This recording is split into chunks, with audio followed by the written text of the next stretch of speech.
Good morning students. मैं कृष्णकांत प्रजापत सरस्वती विद्या विहार उच्च माध्यमिक विद्यालय बांधवी के यूट्यूब चैनल पर आपका स्वागत करता हूं।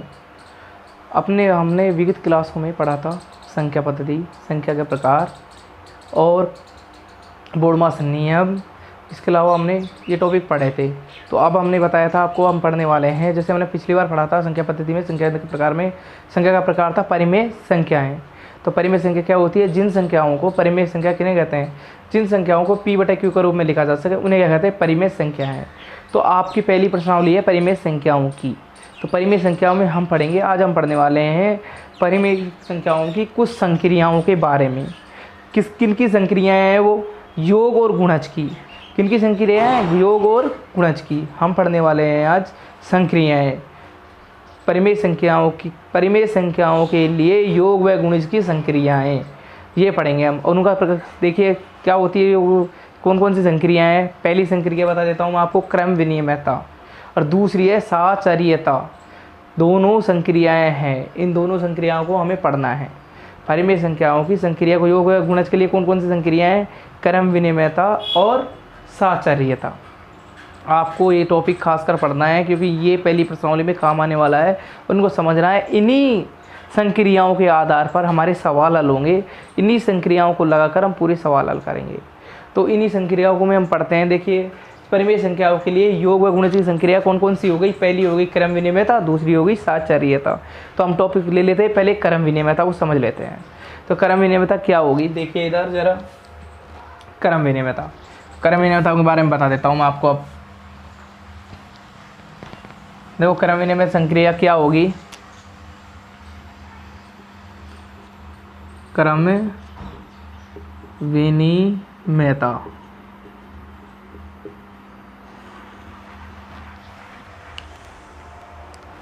किन्हीं दो परिमेय संख्याओं के लिए, ध्यान रखना, किन्हीं दो परिमेय संख्याओं के लिए क्रम विनिमय संक्रिया क्या होगी? देखिए इधर सामने,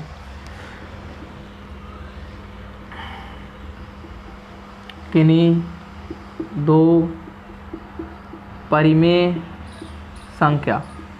अब मान लेते हैं हम पहली संख्या हो गई a और दूसरी कौन सी हो गई? b। हो गई दो संख्याओं के लिए हम क्या लिखेंगे? क्या लिख सकते हैं हम क्रम विनिमयता? इधर देखिए सामने, किन्हीं दो परिमेय संख्या कौन सी ले ली है मैंने? a लिए एक तो और एक लिए b। उन्हें हम क्रम विनिमयता के योग व गुणज संक्रिया क्या लिख सकते हैं? तो देखो योज, पहली बात करेंगे योग की, ठीक है। योग के लिए क्या लिखेंगे हम? इधर देखिए, यदि हम दोनों परिमेय संख्याओं को जोड़े ऐसे, तो मैंने ऐसे भी जोड़ सकते हैं, ठीक है।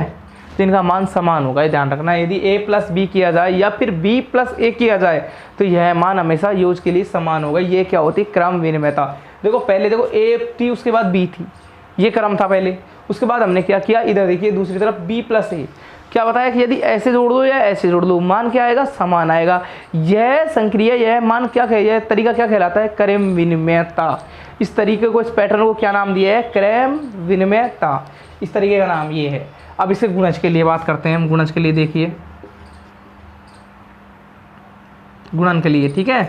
गुणन के लिए देख लीजिए, यदि a को b से गुणा किया जाए या फिर b को a से गुणा किया जाए तो मान समान होगा। यह प्रक्रिया भी क्रम विनिमयता ही कहलाती है। एक तो योग के लिए हो गई, एक गुणज के लिए हो गई। तो इन दोनों को आपको ध्यान में रखना है, इनके आधार पर अपन सवाल हल करेंगे आगे। तो मैं इन्हें एग्जाम्पल के द्वारा समझा देता हूँ। दोनों गुणज वाली योग वाली का दोनों का एग्जाम्पल ले लेते हैं हम।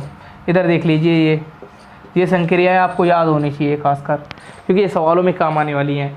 अब हम इन पे एग्जाम्पल ले लेते हैं। थोड़ी ये मान लेते हैं, थोड़ा b, दोनों को मान रख के इन्हें हल करके देखते हैं क्या ये मान सिद्ध करती हैं या नहीं करती हैं। तो हम ले लेते हैं यहाँ पे, इधर देखिए दोनों संक्रियाओं के लिए एक एक एग्जाम्पल ले लेते हैं हम यहाँ पे। योग की, पहला हम योग की बात करेंगे। योग की संक्रिया के लिए क्या होता है क्या नहीं होता है, तो योग की बात करते हैं हम। देखो योग के लिए, ठीक है, योग के लिए मैंने क्या बताई थी संक्रिया?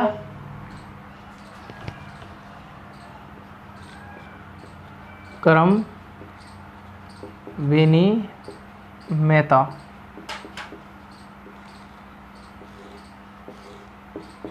ठीक है, क्रम विनिमयता हो गया। क्रम विनिमयता में क्या करना है अपन को? देखिए इधर जो अपनी संक्रिया बनी थी योग वाली, a प्लस बी इक्वल होता है b प्लस ए की, यह संक्रिया बनी अपनी। इसे हम सिद्ध करेंगे ये क्या सही है कि नहीं है। तो a हम ले लेते हैं, a बराबर देखिए हमने 2/3 ले लिए हैं, और b बराबर ले लेते हैं हम 5/7 ले लिए मान, ये मान ले लिए हैं हमने। अब इन मानों को आगे हल करते हैं हम। देखिए इधर ज़रा ए की, देखिए ये संक्रिया हो गई। संक्रिया क्या बताई थी, जो लिख लीजिए संक्रिया को आप लिख लीजिए, a plus B equal b plus A. आपको एक बात का ध्यान रखना है, ये बराबर चिन्ह होता है, इसके इधर की तरफ होता है और एक इधर की तरफ होता है। जो इधर होगा अपना राइट हैंड है वो होता है right hand side, right hand side, और इधर बराबर के इधर वाला वो क्या होता है, लेफ्ट हैंड साइड। ठीक है, यानी बायां पक्ष और दायां पक्ष, ये दोनों पक्ष हो जाते हैं बराबर के चिन्ह के, इधर वाले और इधर वाले। आपको क्या करना है, इन दोनों पक्षों का मान यदि समान आ जाए तो ये समीकरण समान हो जाएगी। ये अपने जो संक्रिया बताई है ना वो सिद्ध कर जाएगी ये मान को। तो हमको सिद्ध करके देखते हैं कि ये दोनों मान LHS का इक्वल RHS है क्या नहीं है, ये सिद्ध करके देखते हैं। अभी देखिए इसमें मान रख लेते हैं। ए बराबर क्या था, 2/3 और मैंने लिख लिया है 5/7 बी का मान। इधर लिख लेते हैं 5/7 बी का मान, ए का मान 2/3। यहाँ इन दोनों संख्याओं का मैंने लेसे लिया तो ये आ गया 21, यहाँ हो जाएंगे 14 और यहाँ हो जाएंगे 15। इधर क्या हो जाएंगे, यहाँ भी लेसा आएगा 21, यहाँ हो जाएगा 15 और यहाँ हो जाएगा 14। ठीक है, इनका मान ये हो गया। अब देखिए आगे हल करते हैं हम, यहाँ हल कर रहा हूँ मैं आगे। ठीक है, तो आगे हल करते हैं। तो देखिए 14 + 15 29/21, इसे हम लिख सकते हैं 29/21। और इधर देखिए 15 + 14/21, 15 + 14 कितना मान हो जाएगा, 29/21। तो हम क्या कह सकते हैं, इधर देखिए ये सिद्ध कर रहे हैं, देखो 29/21 और 29/21 दोनों का मान समान आ गया है। तो ये सर्वसमीकरण हम हर जगह लगा सकते हैं, सवालों में लगा के इनका आंसर दे सकते हैं, ये सिद्ध करता है इसको। तो हमने एग्जाम्पल लेकर इस सर्वसमीकरण को समझ लिया है, इसे कैसे क्या करना है और कैसे क्या होता है इसका। तो हम आगे बढ़ते हैं। क्रम में तब हो गई, हम साहचर्यता पढ़ने वाले हैं हम आगे। साहचर्यता में क्या होता है क्या नहीं होता है, अब हम पढ़ेंगे साहचर्यता।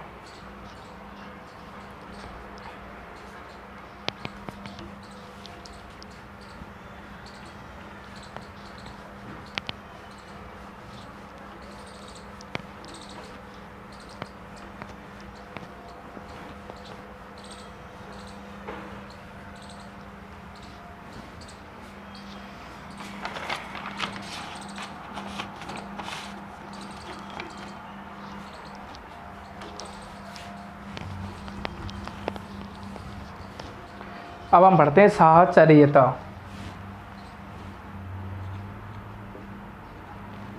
साहचर्यता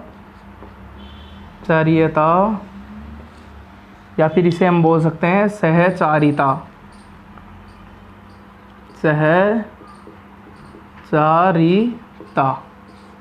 इसके दो नाम होते हैं, किन्हीं भी नामों से आप बोल सकते हो, साहचर्यता या सहचारिता, इन दोनों नामों से अपन बोल सकते हैं इसे। तो हम इस पे बात करेंगे साहचर्यता क्या होती है। साहचर्यता 3 परिमेय संख्याओं के लिए काम में आती है। देखो मान लेते हैं यदि कोई परिमेय संख्या A है, दूसरी B है व तीसरी C है, तो इनके लिए साहचर्यता की संक्रिया योग के लिए क्या होगी, गुणन के लिए क्या होगी। तो इनका मैं बता देता हूँ आपको। किन्हीं 3 परिमेय संख्याओं के लिए, किन्हीं 3 परिमेय संख्या A, B तथा C के लिए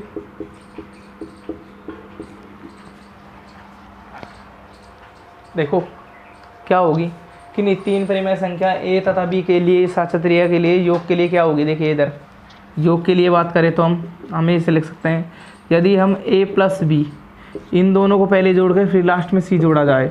ठीक है, पहले A + B का योग करेंगे, फिर अब उसके बाद C को जोड़े तो इसका मान, या फिर पहले B + C को जोड़ा जाए फिर A जोड़ा जाए, तो इन दोनों का मान क्या होगा, इनके बराबर होगा। तो आपको ध्यान में रखना है योग की संक्रिया में क्या होगा, यदि A + B यानी पहली 2 संख्याओं को पहले जोड़ें उसके बाद लास्ट वाली संख्या को जोड़ा जाए तो इसका मान, और या फिर अंतिम दो संख्याओं को जोड़ा जाए पहले और फिर उसके साथ फर्स्ट संख्या को जोड़ा जाए, इसका मान इन दोनों के बराबर होता है। तो यह एक समीकरण क्या कहलाती है, यह नियम क्या कहलाता है, साहचर्यता। इस नियम को क्या कहते हैं, साहचर्यता। ध्यान रखना ये कि इसमें क्रम विनिमय नहीं है, इसमें क्या है, पहले दो संख्याओं को लिया गया है। क्रम विनिमय में क्या होता था, जैसे ए था तो ए प्लस बी था, फिर पहली संख्या प्लस दूसरी संख्या करना, उसे क्या करते थे यार, जो दूसरी संख्या है पहले संख्या के साथ जोड़ो। ये योग का नियम था क्रम विनिमय के लिए। और इसके लिए क्या होगा, पहली दो संख्याओं का योग प्लस पहली दो संख्या को जोड़ देंगे, फिर तीसरी संख्या का योग करने के पश्चात उसको तीसरी संख्या में जोड़ा जाएगा उसका मान, या फिर दो लास्ट की संख्या अंतिम संख्या ले लेंगे, फिर अंत में उन दोनों का योग करके उसकी में फर्स्ट संख्या का योग करेंगे, तो उन दोनों का मान बराबर होता है। यह सरसमीका यह कहती है। क्या यह सरसमीका सही है, इसकी सत्यता की जाँच के लिए हम एक एग्जाम्पल ले लेते हैं। इधर देखिए, मैंने ले लिया है सरसमीका के लिए ए ले लिया है, देखो मान ले लेते हैं हम एक एक।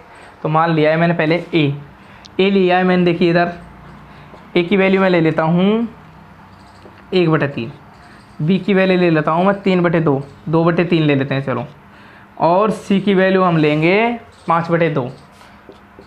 ठीक है, तीनों के मान आ गए हैं हमारे पास। देखिए इधर ए का मान आ गया है 1/2, बी का लिया है 2/3 और सी का लिया है 5/2, ये मान ले लिए हैं। देखो मैंने बताया था इधर वाला लेफ्ट हैंड साइड, इधर राइट हैंड साइड, दोनों हो गए। दोनों पक्षों की वैल्यू यदि हम इन संख्याओं को मान रखे, यह मान समान आ जाए तो यह सरसमीका सिद्ध हो जाती है कि ये बिल्कुल सरसमीका सही है। तो हम इसे इन वैल्यू को पुट करेंगे, इसमें रखेंगे और इनका मान देखेंगे कि लास्ट में हमें मान क्या प्राप्त होता है। यदि मान दोनों का समान आ जाए तो यह सरसमीका सिद्ध हो जाती है और ये सरसमीका सही है। ठीक है, तो इसकी सत्यता की जाँच कर लेते हैं हम अभी। तो हमने एक ही जगह रखा है 1/2, बी की जगह रखेंगे हम 2/3 और सी की जगह रखेंगे हम 5/2।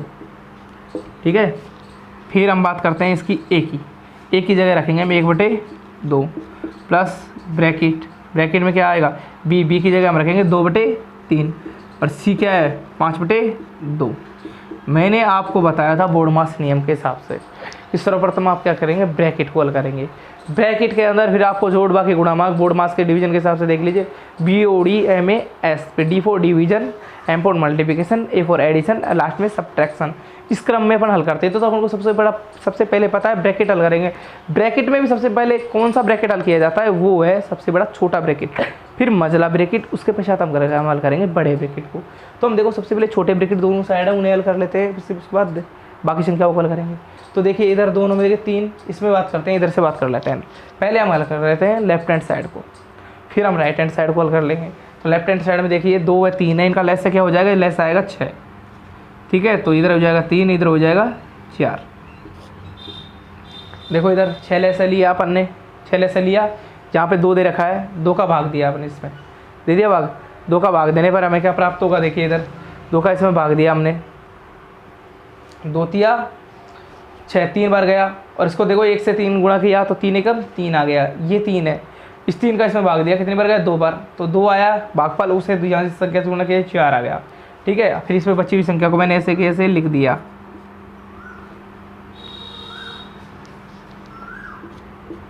अब देखिए इधर, अब इस पक्ष को हल कर लेते हैं हम। आपको बता ही रखा है पहले ब्रैकेट हल होगा। ब्रैकेट में क्या होगा, देखो 3 में 2 का लेस हमेशा 6 आता है, 3 का भाग 6 में देंगे, कितनी बार जाएगा, 2 बार, 2 गुणा 2 करेंगे तो क्या आएगा, 4। ठीक है, फिर 2 का भाग 6 में देंगे, कितनी बार, 3 बार, 3 गुणा 5 करेंगे कितना आ जाएगा, 15। ये मान हो गया आपका इधर। अब हम हल कर लेते हैं, आगे बढ़ते हैं थोड़ा सा। 4 3 7/6, इसे हम लिख सकते हैं 7/6 और 5/2। आगे इधर देखिए ये हो जाएगा 1/2 और यहाँ पे क्या आ जाएगा, 15 4 19, 19/6। तो ये मान आ गए आपको, ये देखिए ये मान आ चुके हैं। इन्हें मैं आगे हल करता हूँ।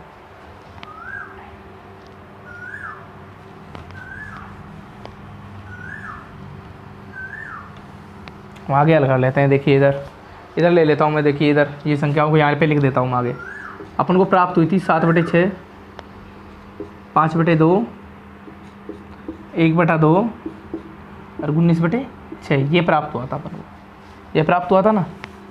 तो अभी से आगे हल करते हैं हम। देखिए इधर हम लेसे लेंगे इनका, 6 2 है, 6 2 है, तो लेसे आएगा इनका 6 लेसे आ गया, 7 दूनी 6 लेसे आ गया, 2 का भाग 6 में, देखो इधर 6 एकम 6 7 के 7 आ जाएंगे, एजिट आएंगे। 6 का भाग इसमें 6 दिया तो 1 बार गया, 7 एकम 7।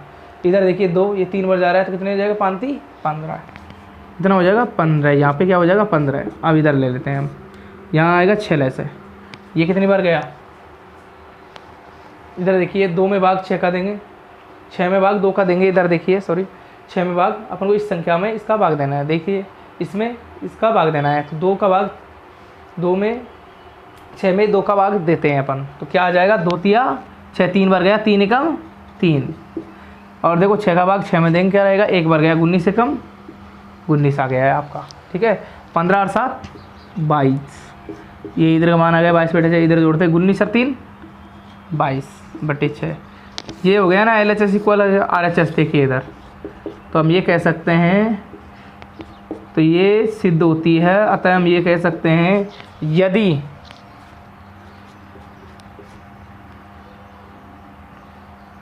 इधर देखिए A plus B plus C किया जाए, या फिर A प्लस ब्रैकेट लगा के ये किया जाए, मतलब bracket A plus B plus C किया जाए, या फिर A plus bracket B plus C किया जाए ब्रैकेट बंद, यानी पहले शुरुआती 2 संख्याओं को जोड़ा जाए, फिर उसके बाद तीसरी संख्या को जोड़ा जाए, इसका मान, या फिर पहले अंतिम 2 संख्या को जोड़ा जाए फिर पहली संख्या को जोड़ा जाए, इसका मान क्या होगा, समान होगा। तो ये हम इस तरह समीकरण से ये सिद्ध हो जाता है कि ये मान समान होगा। हमने सिद्ध करके देख लिया है, तो इससे को आपको बात को ध्यान में रखना है, जब भी आप सवाल हल करो तो इन सर्व समीकरणों का प्रयोग करेंगे। हम देखेंगे प्रश्नावली में कैसे प्रयोग होता है इन संख्याओं का, ये अपने देखो पढ़ने वाले हैं आगे। नेक्स्ट, अब नेक्स्ट देखो योग का, तो योग की तो मैंने बात कर ली। अब हम इन्हीं 3 परिमेय संख्या लेके गुणन की बात करेंगे, क्योंकि देखो संक्रियाएं दोनों में लगती है, योग में भी लगती है और गुणन में भी लगती हैं, दोनों में लगती है ना। तो अब गुणन की बात कर लेते हैं, हम आ जाते हैं गुणन पे आ जाते हैं। तो गुणन में क्या होगा, अब हम बात करेंगे गुणन की। गुणन देखिए, गुणन के लिए क्या संक्रिया होगी, गुणन के लिए मैं बात करूंगा, देखिए इधर A प्लस बी, सॉरी गुणन के लिए है ना ये, तो हम इसमें बात कर सकते हैं A गुणा B गुणा C इक्वल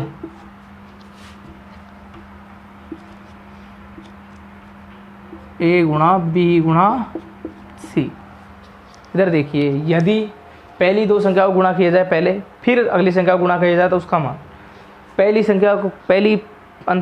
2 संख्या को गुणा करेंगे, फिर उससे पहली संख्या से गुणा करेंगे, इनका मान समान होता है, ये सर्व समीकरण ये कहती है। क्या यह बात सत्य है, इसकी हम जांच कर लेते हैं अभी। तो हम देखो 3 परिमेय संख्याओं के लिए, तो 3 परिमेय संख्या कौन कौन सी ले लेते हैं, A, B, C, तो तीनों का मान ले लेते हैं। A बराबर हम क्या लेंगे, देखिए इधर A बराबर हम इस बार ले लेते हैं 1/2। B बराबर क्या लेंगे हम, B बराबर ले लेते हैं हम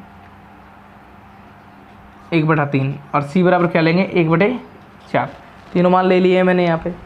तो देखिए इधर मान लिख रख के देख लेते हैं हम। आप यहाँ पे देखो A बराबर मैंने लिया है 1/2, B बराबर लिया है 1/3, और C बराबर लिया है 1/4, ये लिए मैंने संख्या। तो इधर मान रख के देख लेते हैं। A बराबर 1/2, B बराबर 1/3, और C बराबर क्या हो जाएगा 1/4। इसके कौन में A बराबर 1/2, B बराबर हो जाएगा 1/3, और C बराबर 1/4। तो इधर मैंने बताए रखा है भिन्नों का गुणा कैसे किया जाएगा, आपको ये बात ध्यान रखनी है। ऊपर की संख्याओं से ऊपर की संख्या, नीचे की संख्याओं से नीचे की संख्या गुणा करनी होती है। ऊपर की संख्या से ऊपर की संख्या, नीचे की संख्याओं से नीचे की संख्या गुणा की जाती हैं। तो इसमें आगे बढ़ते हैं अपन सवाल में। तो आगे देखिए इसका मान 1 गुणा 1 किया तो 1 आ गया, 3 दूनी 6 आ गए, गुणा में रह जाएगा 1/4। अब इसको आगे हल करते हैं अपन। देखो पहले सर्वप्रथम ब्रैकेट हल करेंगे, तो 1 गुणा 1 और 3 चौको 12। आगे बात समझ में। अब देखो मैंने बताया था ना, ऊपर वाली ऊपर से, नीचे वाली नीचे से गुणा होगी, ऊपर वाली ऊपर से, नीचे वाली नीचे से। ठीक है, तो 1 गुणा 1 किया तो कितना आएगा, 1 6 चौका 24। अब देखो 1 में 1 गुणा 1 और 6 दूनी 12 दूना 24। देखो ये दोनों मान LHS इक्वल RHS आ गया ना। तो हम कह सकते हैं यह बात सत्य है। तो इस सर्व समीकरण की भी हमने जांच कर ली है। ठीक है, अब नेक्स्ट क्लास में हम पढ़ेंगे योज तत्समक, योज गुणक क्या होते हैं, योज तत्समक क्या होता है इत्यादि, ये परिभाषाएं पढ़ाएंगे। नेक्स्ट टॉपिक में अपन पढ़ने वाले हैं। इसके बाद इन प्रश्नावली जो अगली क्लास आएगी, इसके बाद देखते हैं इसमें जो बच्चे और टॉपिक हैं वो समझा देंगे आपको। आज की क्लास आपकी यहीं समाप्त होती है। Good bye.